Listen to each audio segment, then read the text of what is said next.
एगो गांव भूकंप के वजह से पूरी तरह से तबाह हो गईल और गांव के सब मकान नष्ट हो गईल रहे। गांव खंडहर में बदल गईल रहे। सब गांव वाला गांव छोड़े के फैसला कर लेलसन। सब गांव वाला गांव छोड़ के चल गईलसन। गांव के खाली देख चूहन के राजा मिंकू ने सब चूहन के एगो मीटिंग बुलौलस। तू लोग सोच रहल हो बा कि हम ई मीटिंग काहे बुलावनी हा? चूहन में से एगो शरारती चूहा जेकर नाम पिंटू रहे ऊ कहलस, महाराज जरूर कोनो नया पार्टी होखे वाला बा। ना पिंटू, हम यहाँ तारा लोग के पार्टी एंजॉय करे खातिर ना बुलावनी हा। हम यहाँ तारा लोग के कौनो खास मकसद खातिर बुलावनी हा। पहले हमनी के एन्ने ओने भटकत रहनी जा। हम तारा सब लोग खातिर घर के बंदोबस्त कर दिले बानी। रउआ कहल का चाहतानी महाराज? कुछ दिन पहले गांव में एगो भूकंप आइल रहे। गांव के सब लोग अपन अपन घर छोड़ के यहाँ से चल गईले। हमू घर के अब अपन घर बनाई। का तू लोग सहमत बाड़ा? मिंकू के बात पे सब चूहा सहमति दे देलसन। जल्द ही खाली गांव चूहन के घर बन गई। सब चूहा ऊ घरन में आराम से रहे लगलन सब। लेकिन ऊ गांव एगो झील के किनारे बसल रहे और वहाँ हाथियन के झुंड रोज झील में पानी पिए खातिर आवत रहे। गांव अब खंडहर हो चुकल रहे। यही खातिर हाथी गांव से होके ही झील तक जाए लगलन स।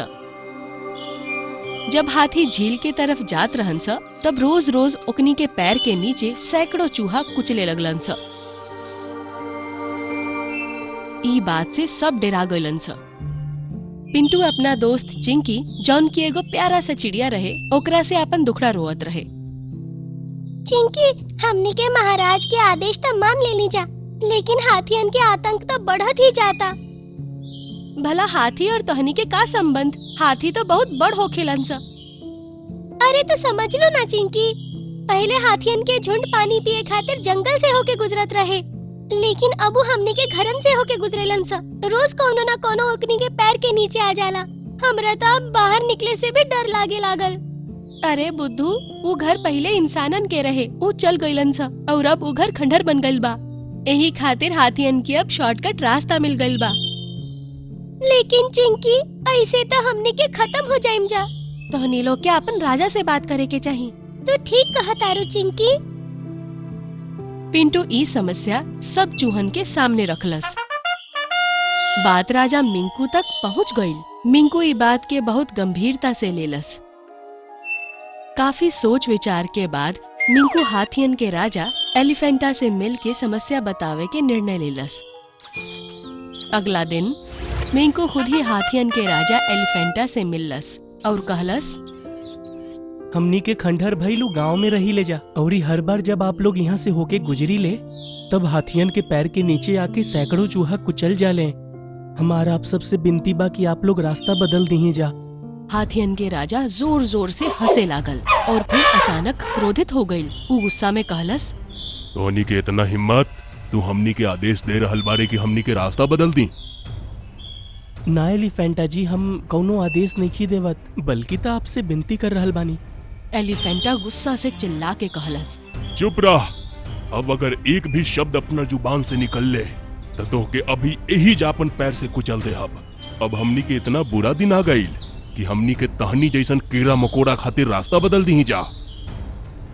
चल जो यहाँ से, और ये दोबारा कभी यहाँ मत आई है। मिंकू वहाँ से चल आयल, पर ओकरा की एलिफेंटा के घमंड बिल्कुल पसंद न आयल। हाथी अपन रास्ता ना बदललसन। मिंकू अपना साथियन के बुला लेलस। हमके माफ कर दे लोग, ये बारे में हम एलिफेंटा से बात कईनी हा, लेकिन वो तो हमनी के बात सुने से ही इनकार कर देलस।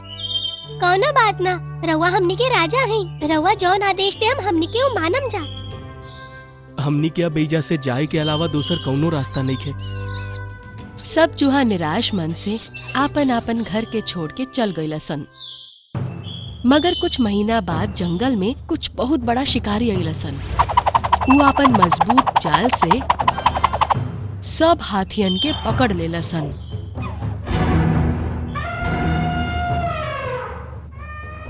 हाथी बहुत कोशिश कइलसन, लेकिन उ जाल से बच न सकलसन।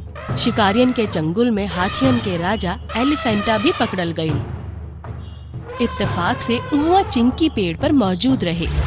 चिंकी उड़त उड़त पिंटू के लगे पहुँचल। सब घटना ऊ मिंकू के बतौलस। ऊ वक्त पिंटू के साथे चूहन के राजा मिंकू भी रहे। चिंकी की बात सुन के पिंटू खुश होके कहलस, ई तो बहुत अच्छा खबर सुनैलो चिंकी। एलिफेंटा हमनी के राजा के बहुत बेइज्जती कइले रहे, ओकरा साथे ऐसन होखे के ही चाहत रहे। हम त तहरा लगी ई खातिर आइल रही कि तू शायद ओकनी के मदद करबा। कैसन मदद चिंकी?